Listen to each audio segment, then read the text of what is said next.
మీరు అనవసరంగా గ్రామాలలో చిచ్చులు పెట్టి సోషల్ మీడియా పోస్టులు పెట్టిన కూడా బెదిరిస్తా ఉన్నారు. ఇది మంచిది కాదు. మీరు చూడండి, ప్రజల స్పందన చూడండి. నేను అడుగుతా ఉన్నా, మీకు పోలీసులకు రాజకీయాలు ఎందుకండి? ఏమక్కర్నే మీకు రాజకీయాలు? ఎవరికి అధికారం శాశ్వతం?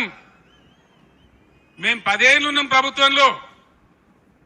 మా మీద కూడా కొన్ని కుక్కలు మొరిగినా కానీ ఏమని పాపాన పడిపోతాడన్నాం, కానీ మేము ఈ దౌర్జన్యాలు చేయలే.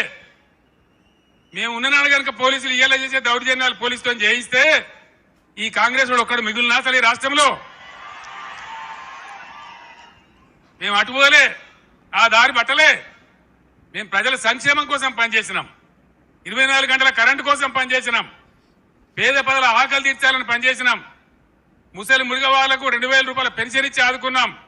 ఎంత చెప్పినామో అంత అమలు చేసి చూపించినాం. ఒకటో అరనో తప్పితే అన్నిటికన్నీ అమలు చేసినాం. 1,70,000 మంది విద్యార్థులకు ఉద్యోగాలు కల్పించినాం.